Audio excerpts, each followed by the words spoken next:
الحبیب صلی اللہ تعالی علی محمد صلی اللہ علیہ وآلہ وبارک وسلم۔ الحمدللہ رب العالمین والصلاة والسلام علی سید المرسلین، اما بعد فاعوذ باللہ من الشیطان الرجیم، بسم اللہ الرحمن الرحیم۔ الصلاة والسلام علیکہ یا رسول اللہ، الصلاة والسلام علیکہ یا حبیب اللہ، الصلاة والسلام علیکہ یا نبی اللہ، وعلى آلک واصحابک یا نور اللہ۔ ایک شخص نے خواب میں خوفناک بلا دیکھی، گھبرا کر پوچھا کہ تو کون ہے؟ بلا نے جواب دیا، میں تیرے برے اعمال ہوں۔ تو اس شخص نے پوچھا کہ تجھ سے نجات کی کیا صورت ہے، تجھ سے بچنے کی کیا صورت ہے؟ تو جواب ملا کہ درود شریف کی کثرت۔ اللہ پاک ہمیں بھی درود پاک کی کثرت کرنے کی توفیق عطا فرمائے۔ صلو علی الحبیب صلی اللہ تعالی علی محمد صلی اللہ علیہ وآلہ وبارک وسلم۔ پیارے پیارے اور محترم اسلام بھائیوں، اس حکایت سے معلوم ہوا کہ درود شریف کی کثرت بھی نیک بننے کا نسخہ ہے۔ اے کاش ہم اٹھتے بیٹھتے چلتے پھرتے ہر وقت درود و سلام پڑھتے رہیں۔ تربت میں ہوگی دید رسول انعام کی، عادت بنا رہا ہوں درود و سلام کی۔ صلو علی الحبیب صلی اللہ تعالی علی محمد صلی اللہ علیہ وآلہ وبارک وسلم۔ حضرت سیدنا مالک بن دینار علی رحمۃ اللہ الغفار سے کسی نے ان کی توبہ کا سبب پوچھا تو فرمایا کہ میں محکمہ پولیس میں سپاہی تھا، گناہوں کا عادی اور پکا شرابی تھا۔ میری ایک ہی بچی تھی، اس سے مجھے بے حد پیار تھا۔ وہ 2 سال کی عمر میں فوت ہو گئی۔ میں غم سے نڈال ہو گیا۔ اسی سال جب شب برات آئی، میں نے نماز عشاء تک نہ پڑھی، خوب شراب پی اور نشے ہی میں مجھے نیند نے گھیر لیا۔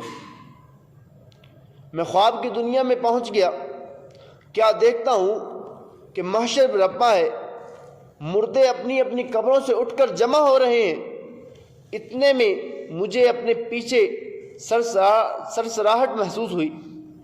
مڑ کر جو دیکھا تو ایک قد آور سانپ منہ کھولے مجھ پر حملہ آور ہونے والا تھا۔ میں گھبرا کر بھاگ کھڑا ہوا۔ سانپ بھی میرے پیچھے پیچھے چلتا ہوا دوڑنے لگا۔ اتنے میں ایک نورانی چہرے والے کمزور بزرگ پر میری نظر پڑی۔ میں نے ان سے فریاد کی۔ انہوں نے فرمایا، میں بے حد کمزور ہوں، آپ کی مدد نہیں کر سکتا۔ یہ بات یاد رکھیے گا کہ پہلی نظر پڑی ایک نورانی چہرے والے کمزور بزرگ پر۔ میں پھر تیزی کے ساتھ بھاگنے لگا۔ سانپ بھی برابر تعاقب میں رہا۔ دوڑتے دوڑتے میں ایک ٹیلے پر چڑھ گیا۔ ٹیلے کے اس طرف خوفناک آگ کا شعلہ زن تھا اور کافی لوگ اس میں جل رہے تھے۔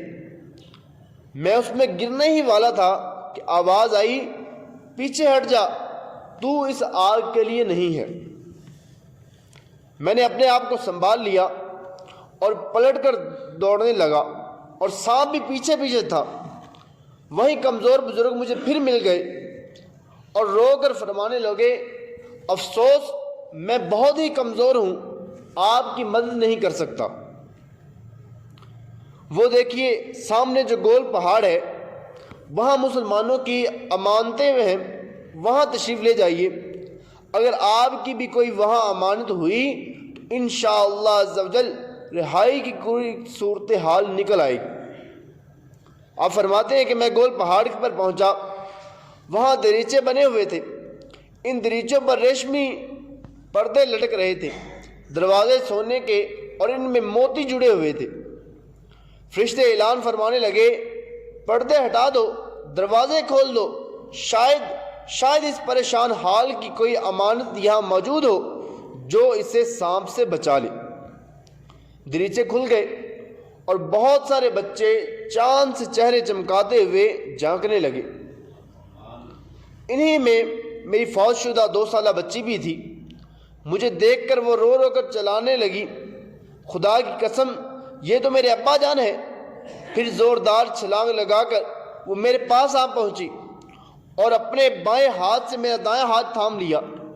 یہ دیکھ کر وہ قد آور سانپ پلٹ کر بھاگ کھڑا ہوا۔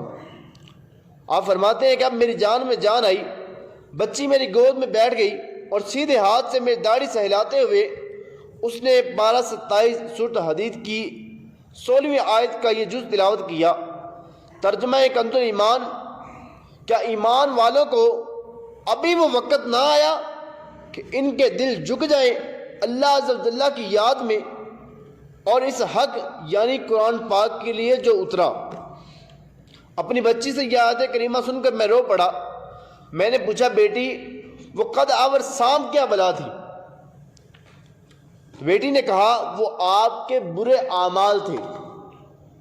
قد آور سانپ جو شروع سے لے کر پیچھے چلتا آ رہا ہے وہ آپ کے برے اعمال تھے جو آپ کے پیچھے ہی لگے رہیں گے،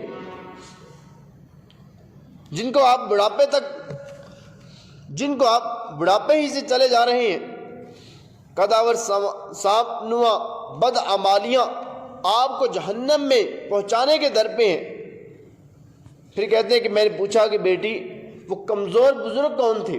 ایک تو سانپ دیکھا، دوسرا نورانی چہرے والے وہ کمزور بزرگ دیکھے تھے، وہ بزرگ کون تھے؟ تو بیٹی نے جواب دیا، وہ آپ کی نیکیاں تھیں۔ چونکہ آپ نیک عمل بہت کم کرتے ہیں لہٰذا وہ بے حد کمزور ہیں اور آپ کی برائیوں کا مقابلہ کرنے سے قاصر۔ میں نے پوچھا، تم یہاں پہاڑ پر کیا کرتی ہو؟ کہا، مسلمانوں کے فوت شدہ بچے یہیں مقیم ہو کر قیامت کا انتظار کرتے ہیں۔ ہمیں اپنے والدین کا انتظار ہے کہ وہ آئیں تو ہم ان کی شفاعت کریں۔ آپ فرماتے ہیں کہ پھر میری آنکھ کھل گئی، میں اس خواب سے سہم سا گیا۔ الحمدللہ عز و جل، میں نے اپنے تمام گناہوں سے رو رو کر توبہ کی۔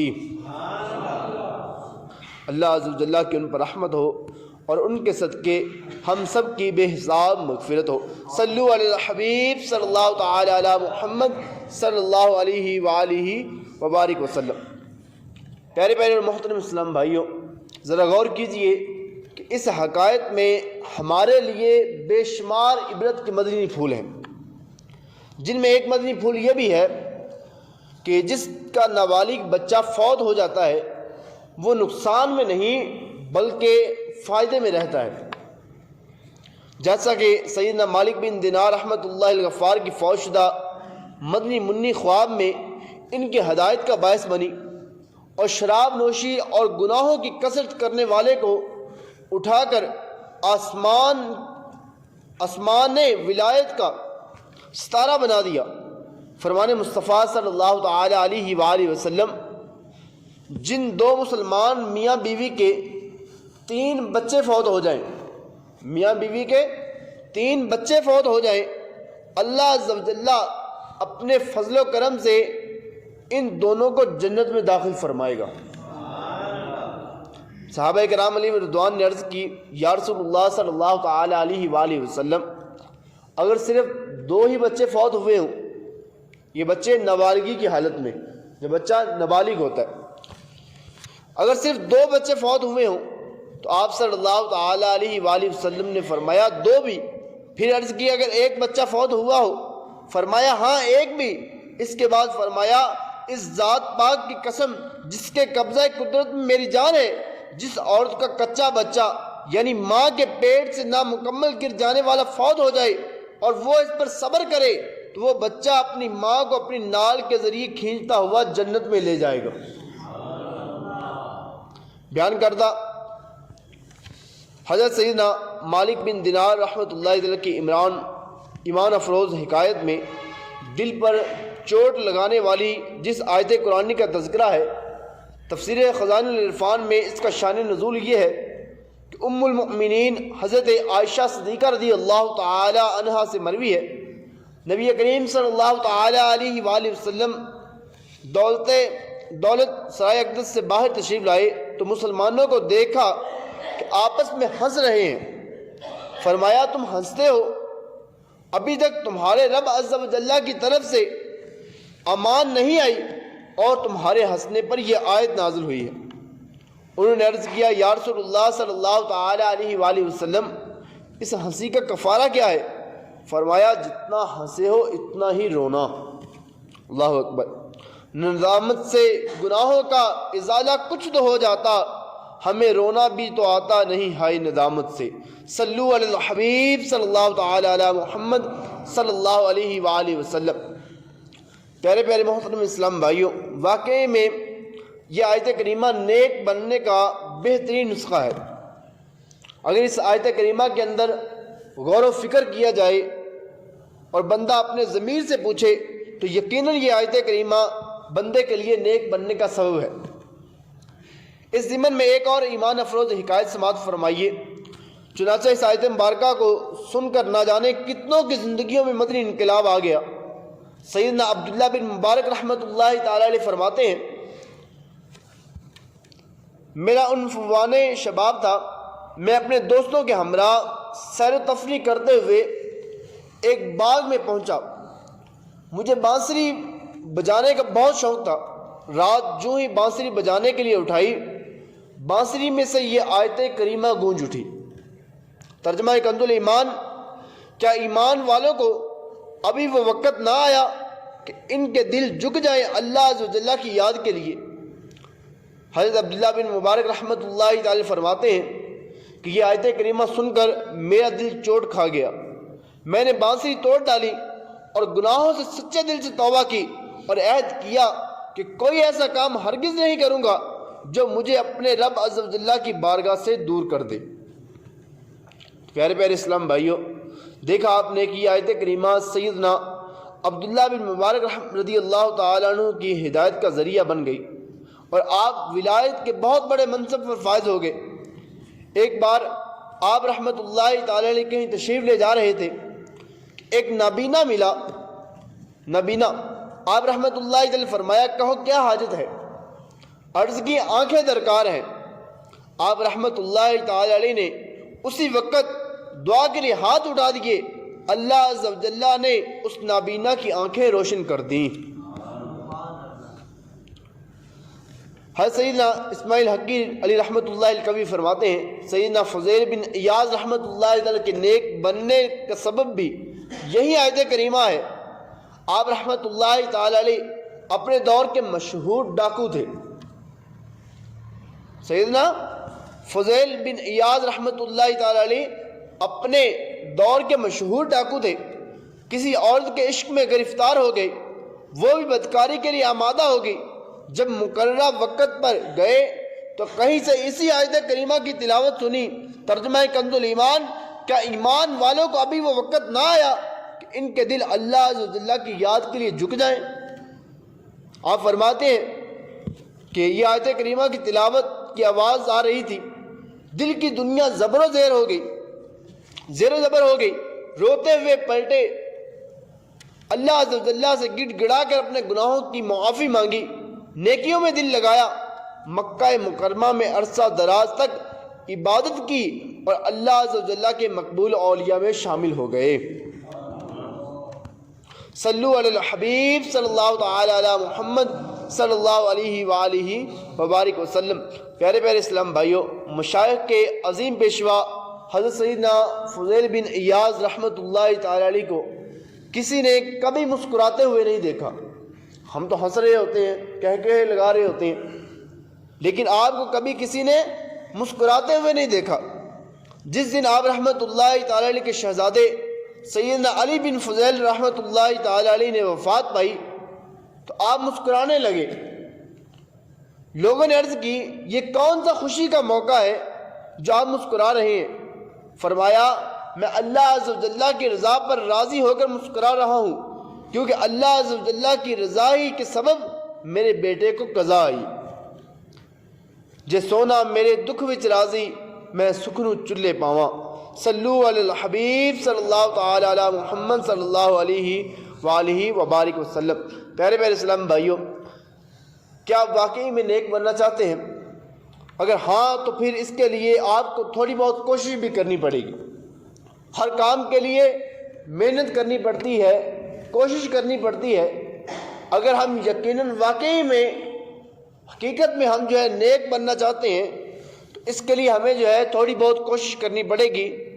الحمدللہ عز و جل اسلام بھائیوں کے لیے 72، اسلام بہنوں کے لیے 63، طلبہ علم دین کے لیے 92، دینی طالبات کے لیے 83، مدنی منوں اور مدنی منیوں کے لیے 40، جبکہ خصوصی اسلام بھائیوں یعنی گونگے بہروں کے لیے 27 مدنی انعامات ہیں۔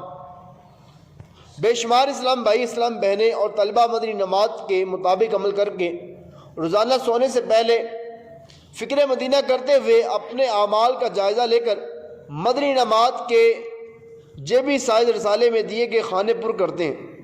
ان مدنی انعامات کو اخلاص کے ساتھ اپنا لینے کے بعد نیک بننے اور گناہوں سے بچنے کی راہ میں حائل رکاوٹیں اللہ عز و جل کے فضل و کرم سے اکثر دور ہو جاتی ہیں، اور اس کی برکت سے الحمدللہ عز و جل پابند سنت بننے، گناہوں سے نفرت کرنے اور ایمان کی حفاظت کے لیے کڑنے کا ذہن بھی بنتا ہے۔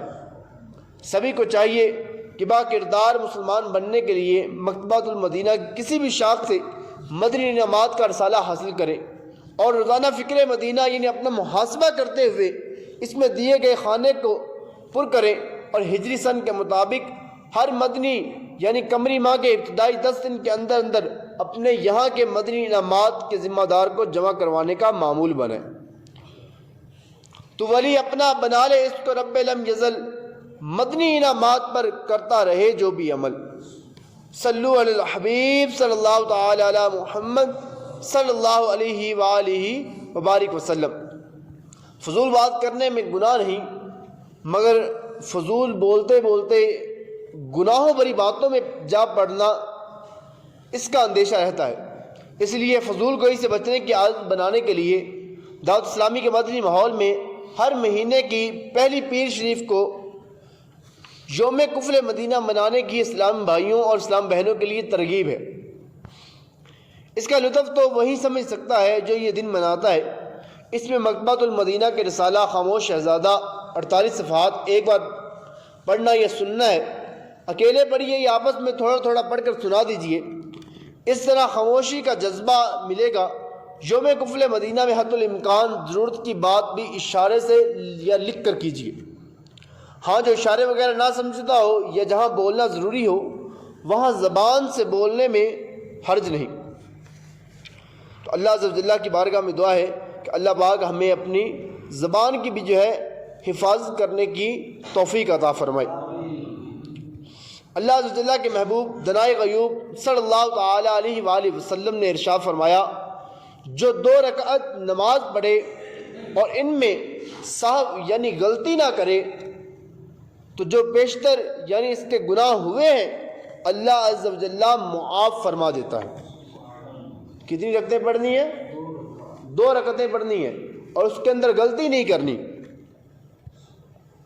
اور مزید آپ صلی اللہ تعالی علیہ وسلم کا اور مسلم شریف کی حدیث پاک میں ہے کہ سیدنا عبداللہ ابن عمر رضی اللہ تعالی عنہ سے روایت ہے، تاجدار مدینہ صلی اللہ علیہ وسلم نے ارشاد فرمایا، نماز بعد جماعت تنہا یعنی اکیلے پڑھنے سے 27 درجے بڑھ کر ہے۔ پیارے پیارے اسلام بھائیو، دیکھا آپ نے 2 رکعت کی جب یہ فضیلت ہے تو 5 فرض نمازوں کی کیسی برکتیں ہوں گی، اور مدنی نام میں نماز بعد جماعت ادا کرنی ہے، اور جماعت کی فضیلت کے بھی کیا کہنے۔ ابھی ہم نے سنا کہ تنہا پڑھنے سے بعد جماعت نماز پڑھنا 27 درجے زیادہ افضل ہے۔ تو ہمیں بھی چاہیے کہ ہم نمازوں کی پابندی کریں۔ اللہ عز و جل کی بارگاہ میں دعا ہے کہ اللہ پاک ہمیں نمازوں کی پابندی کرنے کی توفیق عطا فرمائے اور خود کو نیک بننے کی توفیق عطا فرمائے، قرآن پاک کی تلاوت کر کے اس کو سمجھ کر دوسرے مسلمان بھائیوں تک بھی پہنچانے کی توفیق عطا فرمائے۔ صلو علی الحبیب صلی اللہ تعالی علی محمد صلی اللہ علیہ وآلہ وبارک وسلم۔